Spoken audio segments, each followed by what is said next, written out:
Hello, thank you for joining us on today's edition of Let's Talk on Loveworldplus. Now, today, as you know, is the United Nations International Day for the Eradication of Poverty, or World Poverty Day, which is observed on October 17 each year since 1993. Now, it promotes people's awareness of the need to eradicate poverty and destitution all over the world, particularly in developing countries. Now, this is going to be our focus on today's discussion, and we have a lot that we are going to be talking about, and we are looking at confronting the child poverty challenge with World Poverty Day in focus. Now, I am pleased to tell you that to help me talk about this today, I have with me Pastor Sholayinka Abola, who is the director of Inner City Missions. Now, as you know, Inner City Mission is a non-government organization and an initiative of Christ Embassy Church. It's so great to have you on the program this morning. Thank you very much. Okay, so we are talking confronting the child poverty challenge, but I am told that we've got our promo ready, which we want to show you very quickly before we continue. So let's have it now.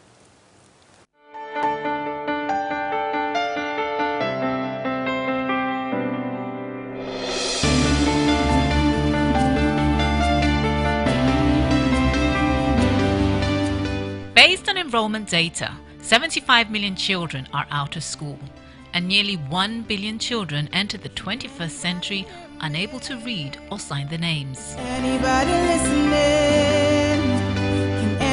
Education is the bedrock of the society, but millions of indigent children living in the inner cities have no access to this fundamental human right. Children. 11-year-old Precious Effiong is one of 3 children who live with their parents in Asheshe community in Ogun State, Nigeria. Asheshe is one of many low-income settlements lacking necessary infrastructure and basic social amenities, located along the Lagos-Ibadan Expressway. She is a basic 4 pupil of St. Paul's Anglican Nursery and Primary School, the only school in the community, where for 10 long years the pupils sat on cement blocks placed on a sandy floor to take their classes.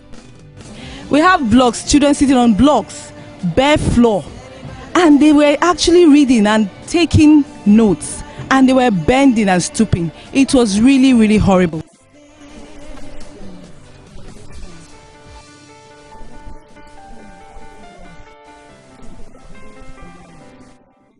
At the Inner City Mission, amongst other programs and initiatives to reach the indigent child, the Back to School initiative is designed to help indigent children get back to school by providing the necessary basic requirements such as school shoes, school bags, textbooks, notebooks, school uniforms, school furniture, and we are also involved in school renovation and construction, thereby creating an enabling environment for learning.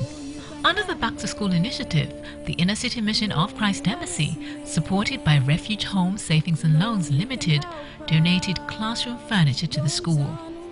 Precious and the pupils of St. Paul's Anglican Nursery and Primary School could not hide their excitement. They now have tables and chairs to conveniently read, write and learn. Before I was sitting on the block, but now as they have bring the chair, I know what I'm going to do now. May God bless the Pastor Chris.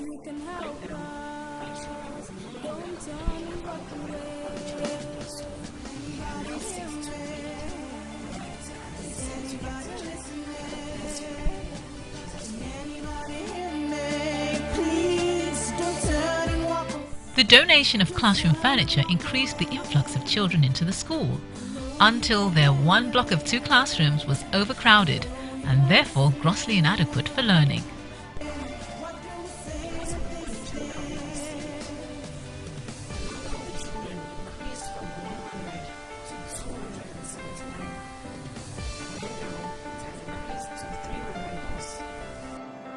As a result, we have more children than what we can accommodate. Therefore, the available classes cannot accommodate the present people we are having. Dedicated to reach out to the indigent child, the Inner City Mission, once again supported by her partners, is presently constructing a brand new block of 6 classrooms. This will solve the problem of overcrowding in the classrooms, provide more classrooms for studies, improve the learning conditions, and encourage more parents to enroll their children or wards in the school.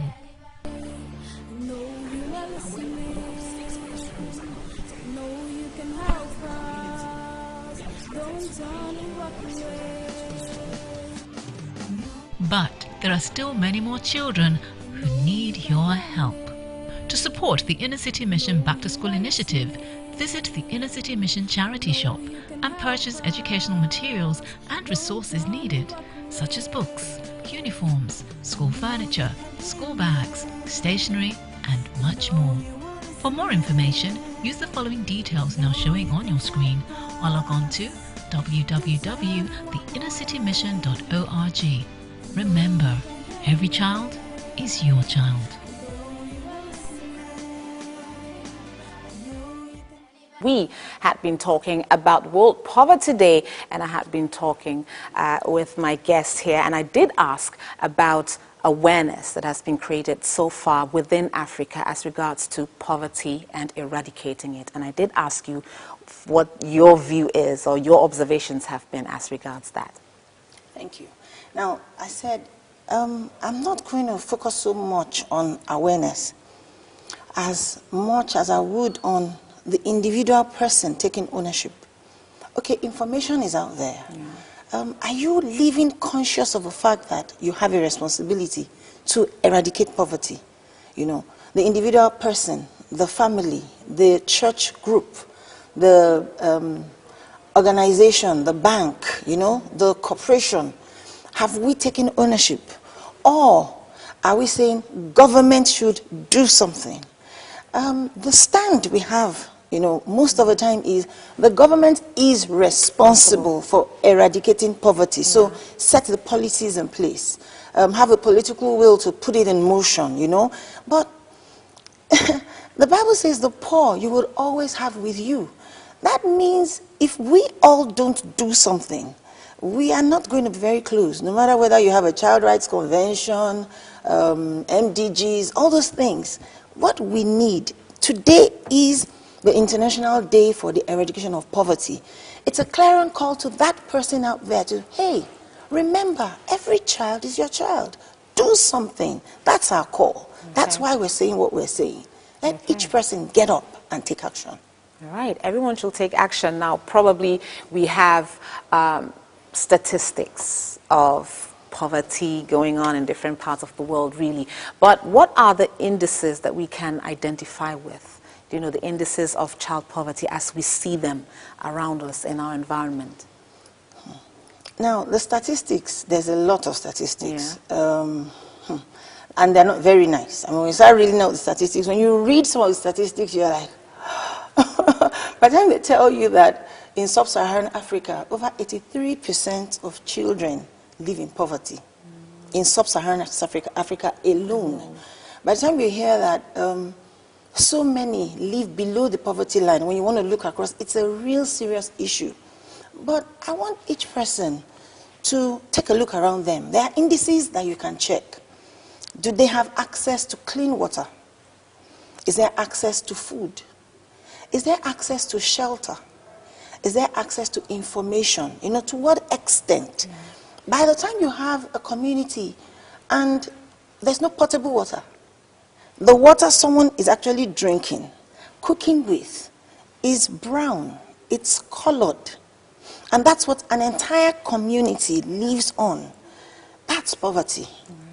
When you look at shelter, what kind of housing are we talking about?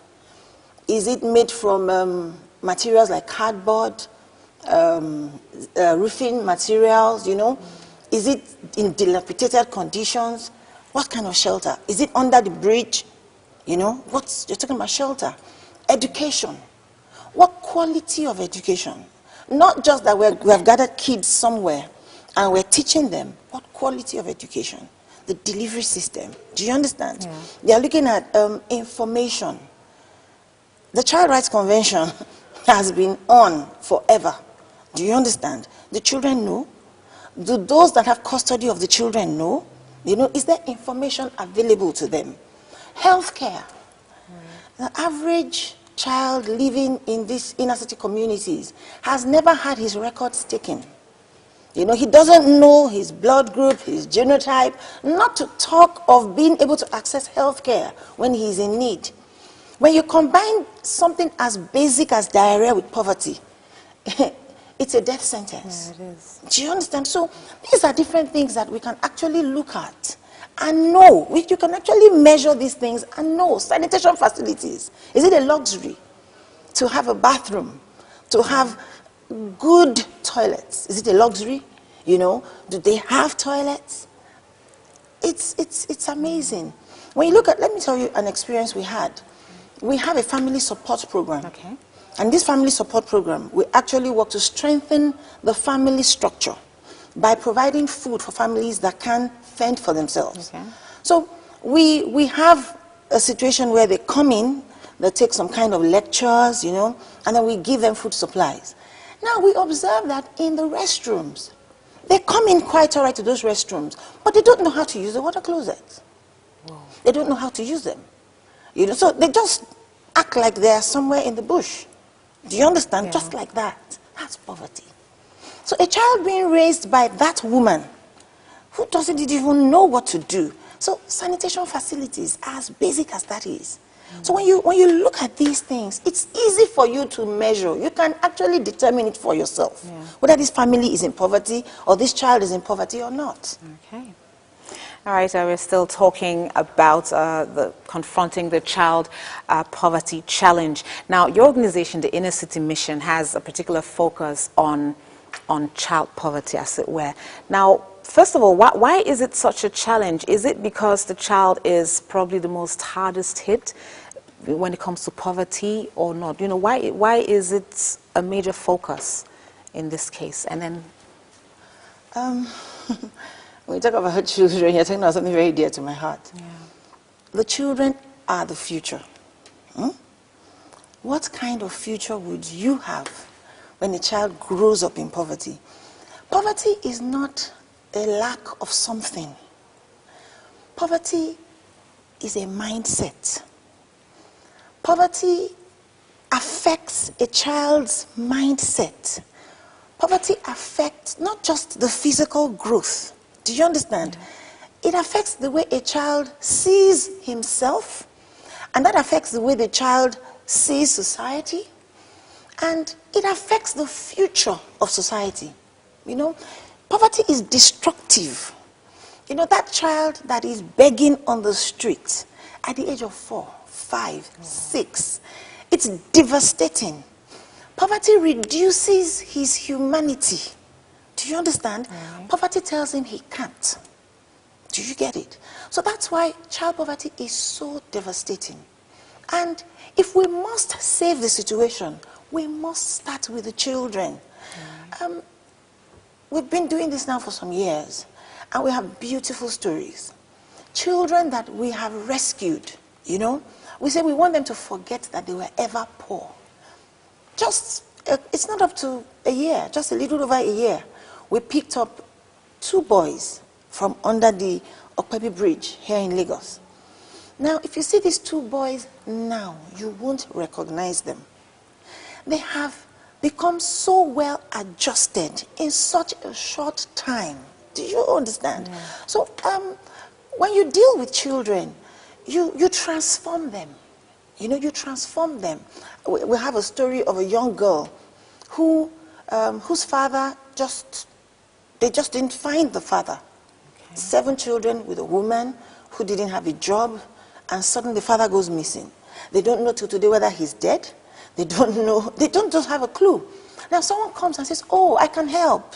You know, she's number 5. Let me help. Let me take her to my house." And the mother was so happy. Thank God somebody wants to help me. The girl was made a housemaid and suffered so much. And by the time we picked her up with marks all over her body, that was primary school age. Right now she's 13 years old. She's in secondary school. You wouldn't recognize her. You wouldn't recognize her. We have those clips. I hope we can show them. You know, you wouldn't recognize her. Now, that kind of child has been transformed. Now, think of her on the course she was on before. Think of those two boys, the way they were going before. Now think of them now that we have intervened. Do you understand? Yeah. We have a family. A woman gave birth to 3 triplets. And the husband was like, oh my goodness, what am I going to do? That. They already had 2 children. They were squatting with another person. They couldn't feed. Then you have 3. What are you supposed to do? But thanks to a couple, they adopted that family. We relocated them to their own home. We put the 2 oldest kids in school. I mean, they're in school right now. And the triplets are doing beautifully. The last time we visited with them, the woman wept for joy. She said they told her these children will not survive. That, oh, they should come and see her now. No. So do you see why we're so passionate about the children? Yes, totally. Because if we do something about the children, we change the future. That's it. And you see, the child has not yet become set, you know, in that cycle. Do you understand? Okay. So child poverty is a solution to handling the issue of poverty. Now, we're looking at awareness, really, and from what I'm gaining right now is that the awareness should be targeted at what the individual can do, what you and I can do as against what we expect the government to do to eradicate poverty. Now, really, what can we do to actually create that awareness that where you are, you can do something to affect a child's life. There is something you can do to actually eradicate poverty where you are. How do we go about achieving that sort of awareness? How do we let people know that you really can do something? Because sometimes people think, I can't do anything, you know? They feel there's nothing I can do, let the government handle it. What really can they do? They can support an organization like the Inner City Mission. All right. You know, you might have 1,000 naira, you could have $5. You could say, oh, I just had 10 pounds. Now, on your own, that money might not go so far. But when you support an organization like ours, you bring your 10 pounds, you bring your 5,000, you bring your 1 million. You know, it's all going to come together. To one place. And then from that one place, we work. Do you see it? So whether you are the partner that can give in millions, or you are the one that can support it with not so much right now, or you can volunteer your skills, your talents. We have people that said, oh, this is my first book. Take it. For the entire lifetime of this book, all sales go to the Inner City Mission. Someone produces an album. You know, we actually have one of our Goodwill ambassadors that did that, Buchi. And he said, take this and go ahead. Cecily Maweta, she had her book. And says, oh, I want to support this with this cause, with this. So you can support an organization like ours. And we can do this together, you know. Okay. All right, well, we do have a clip, you know, the boys that you talked about earlier, the clip is about ready right now. So let's take a look and see that transformation and why we should do help. Let's see it. My name is Abeda Adekoya. I'm 13 years old. I'm the 5th born in my family. I have 6 siblings. In 2004, my dad ran away from the house.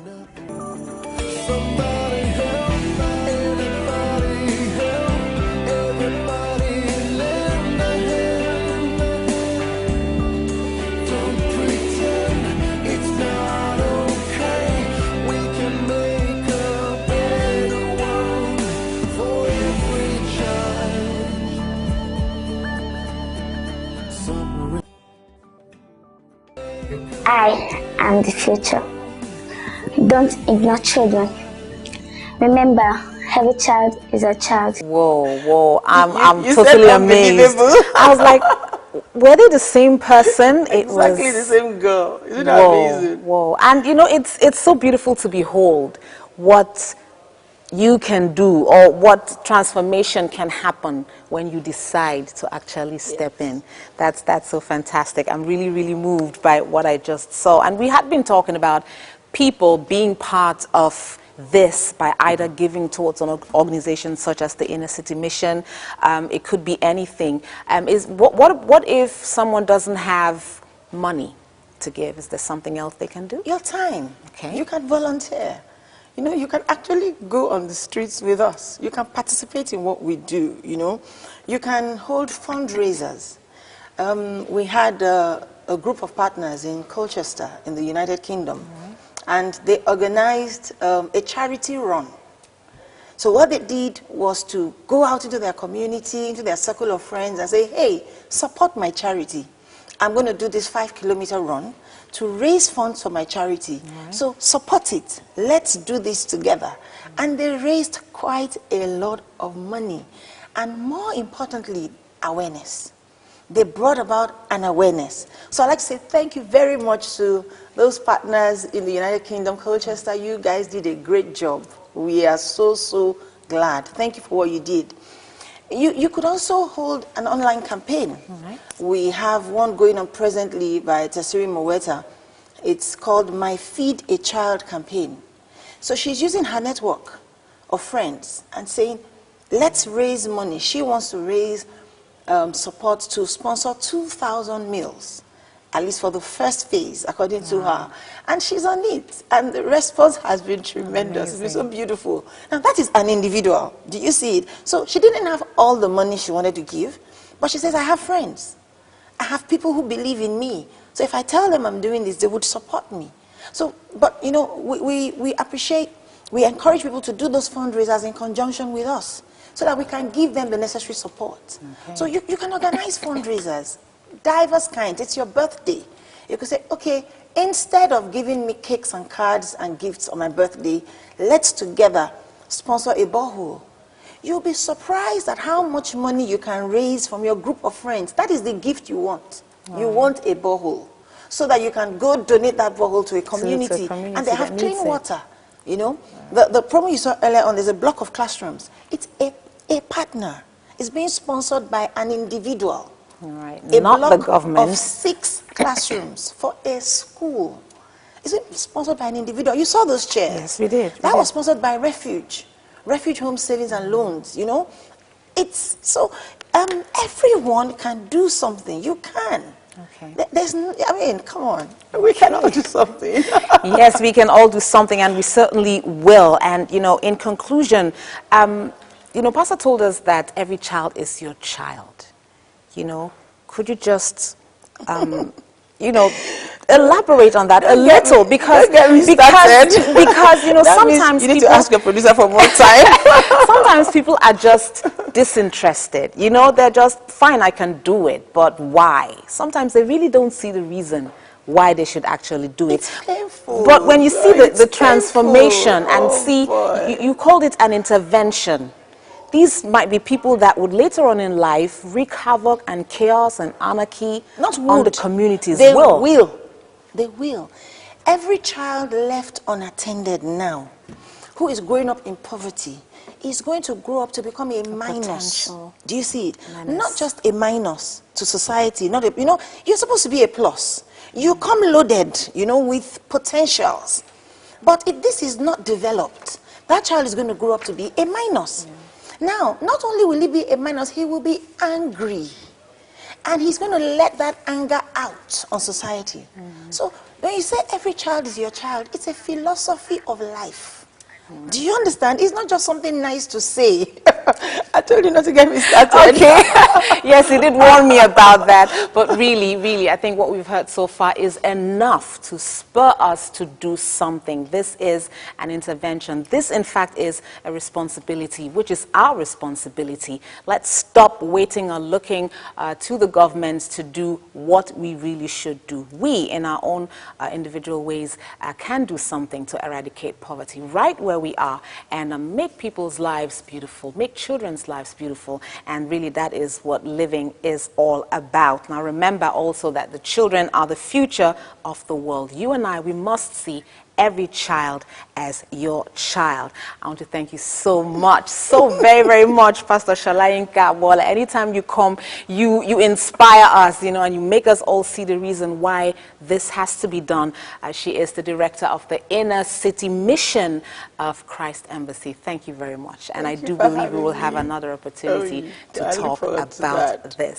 Thank you very much for being part of Let's Talk for today. I think we've said about it. We've said it all. We'll have another edition of the show tomorrow morning, bright and early. Peace for now.